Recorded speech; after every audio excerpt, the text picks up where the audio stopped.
to From Russia with Love. Today we are talking to my best friend and my maid of honor for our wedding. This is Annalise, and she's a professional wedding photographer. So we thought we would get some insights into typical American weddings from her, so we can share with everybody. So we're going to start off with when should people start preparing for their wedding? So typically people here in America start about 6 to 9 months before the wedding, depending on when you get engaged. It's typical that you'll start right away so that you can kind of spread it out over the engagement so you're not stressed too close to the wedding. Awesome. And then what does the timeline of preparing look like over that 6 to 9 months? So typically you want to start with the venue first. Some venues have all-inclusive deals so that they have vendors there you can choose from. If not, then you'll kind of spread out finding your vendors along that timeline. You want to find your caterer and your florist and your DJ, your photographer, all those guys probably about 6 months out, only because you want to make sure that they're not booked for your date. So the sooner you book your vendors, the better. And then what are some of those vendors that you do book during those times, and what do their jobs look like, and like their typical price range? Definitely. So the venues, if they have the vendors, it could be at a discounted rate because they're at that location specifically. But let's say that you weren't using the vendors at the venue and you're going out on your own to find them. Like I mentioned, you're going to find a caterer. Between like a moderately priced wedding and a high budget wedding, it could be anywhere between $15 per plate to $60 a plate, depending on what you're having. So some Americans like to do the cheaper versions are like hot dogs and hamburgers, like a cookout. The more expensive versions would be steak and lobster, that type of a thing. As far as florals go, it depends on what you want for your flowers. So if you just want bouquets, then it could be anywhere between $500 to $1,000. If you want the tables and you want the archway decorated and have really like just beautiful flowers, it could be anywhere between $2,000 to $3,000. So there's definitely varieties. There's definitely ways to kind of have a lower end or a higher end. For the DJs, there's so many different talent levels with that as well, and they can be anywhere between $500 to $1,000 for the whole reception night. So that's, you know, all the partying. They might be there for the ceremony if you want to have them there to do like the mics for like talking, to have the speakers and everything, and then they would go to the party, and that's where most of their time is. As far as photography goes, typically you can choose how many hours you want your photographer to be there. For me, my packages, I start them pretty low for hours. So 4 hours, you could do 6 hours, you could do 8 hours. Typically what that includes is getting ready pictures, the ceremony pictures, the reception pictures. Depending on what your priority is and what your budget is, it can be affordable to do just part of the day. And that could be anywhere between $2,000 to a very high-end photographer would be about $5,000. So it's definitely a lot of money depending on the talent that you want and how long you want them to be there for. As far as the dessert goes, that would be separate from the caterer. So you have specialized dessert people who can do beautiful cakes and cupcakes and all sorts of different things. From my understanding, that would be, you would pay per person. So it could be anywhere between $5 to $10 a person because, you know, depending on how many people are there, the cake will have to be different sizes. So, and then also you add on like the decorations that you want on it and all of that kind of stuff. So,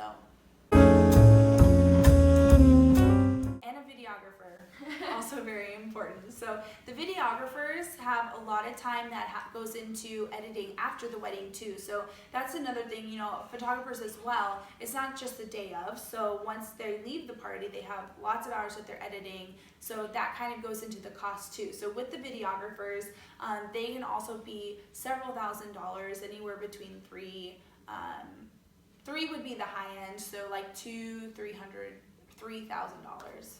Wow, very interesting. I would have never thought of the after time going into the cost of the photographer and videographer, but makes sense. All right, and so as far as the day of the wedding, that also seems like it could get pretty hectic. What does a general timeline of that look like? So typically the girls take most of the time to get ready. As we all know, girls take forever. So the girls would start pretty early on. You'd have mimosas and you would have little snacks and you just spend time like in your cute little bridesmaids robes, all that kind of stuff, getting ready. You have your makeup artist and your hairdresser come. That would take several hours to get everyone done. The groom and the groomsmen, on the other hand, only take about 30 minutes to get ready, so they don't have to show quite as early, but they get ready. Sometimes in America we do a first look for pictures, which would be the bride and groom before the ceremony seeing each other. So depending on if they decide to do that, you would get ready, do the first look, and then have the ceremony, or if you don't do the first look, then you would have pictures after the ceremony. So that would be the order: getting ready, pictures, ceremony, more pictures, and then we have cocktail hour for the guests while they do the pictures after the ceremony, and then you go into the reception and then the grand exit. And then can you give us details into each part of that? You kind of touched more on the getting ready part, but as far as once the ceremony actually starts and takes place, what details go into that? Definitely. So in America, we have the tradition of the father of the bride walking her down the aisle. So that would be the first tradition of the ceremony that happens. After that, typically they have the candle, which is one big candle and then two small candles on the sides, one representing each side of the family. So sometimes they have the mother of the groom and the mother of the bride go up and they take the candles and join it together, basically symbolizing the two families joining into one. So that's another tradition that can be included in that. They have, the ring bearer and the flower girl who come down the aisle, and that's, I'm not sure if that's everywhere, but here that's super cute because you have the cute little kids that go down. They do the exchanging of the rings and just very formal vows that are pretty normal, pretty standard across the board, or you can write your own vows. So there's a lot of different things that you can do to make the ceremony special. And then after the ceremony, we always do, not always, you sometimes do the cocktail hour, and that's kind of to give your guests some time to visit, something to do while you're doing the rest of your pictures, you would do your family pictures after the ceremony, you would do a couple with your bridal party, and then with the bride and groom separate.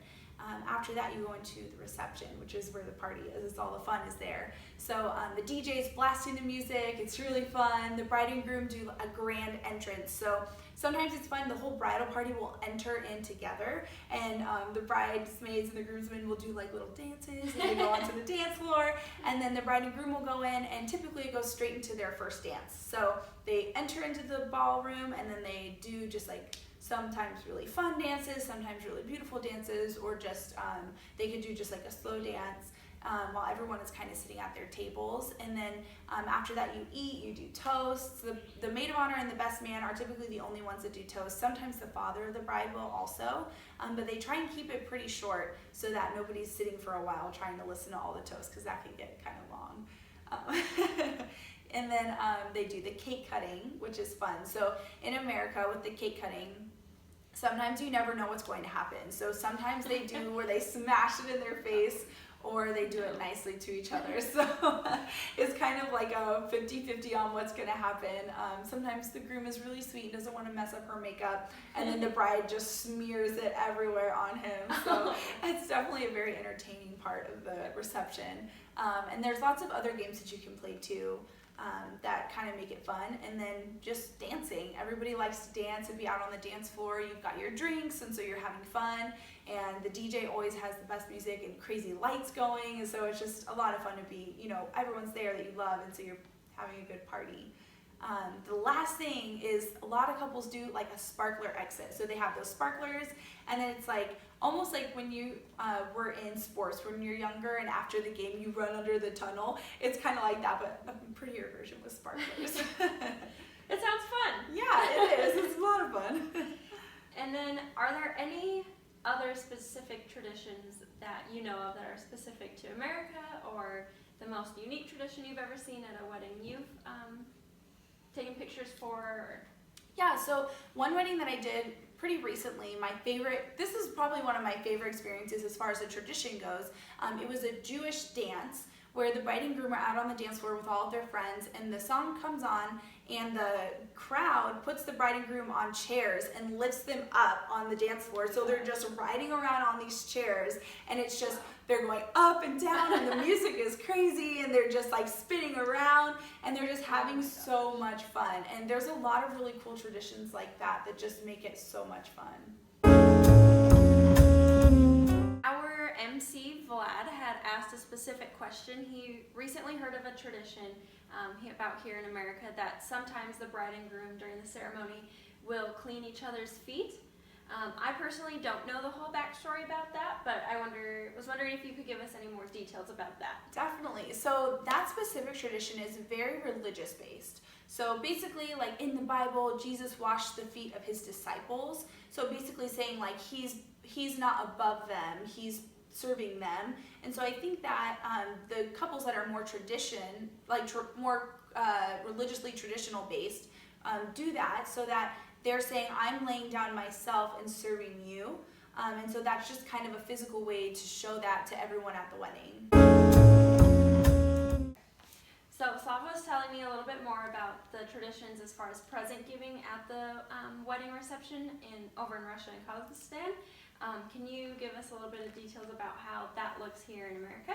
Yeah, definitely. So what typical couples do is they do a registry. They'll pick a couple different stores where they will go and they'll decide the things that they'd like to have in their home, so that their guests can have a choice on what they want to purchase for the bride and groom, and they know that it's something that the bride and groom like and want.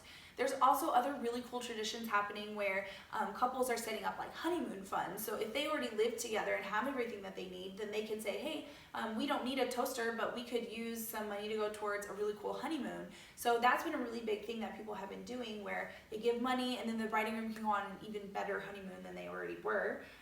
Or there's also things where someone might bring gifts, and then they also just bring money for like spending, whatever you guys need it for. So everybody brings presents. You have a huge table, and the bride and groom typically open them by themselves, like the next day or whenever they're available. They'll do it on their own. So it's not like a public thing like what you were mentioning to me earlier with Russia.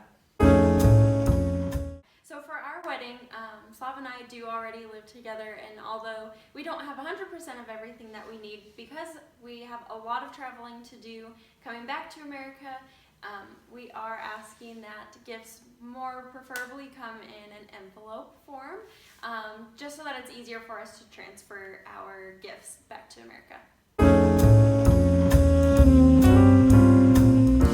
Well, thank you very much for all of your insights into the wedding. And I can't wait to keep planning our wedding, but with you now, since you're the maid of honor. Yay! So thank you for coming. Yes. And if you have any other questions that you would like, I see her every single day, so I am easily able to get in contact with her, and we can get those questions answered. Yeah, thanks for having me. Bye. Bye.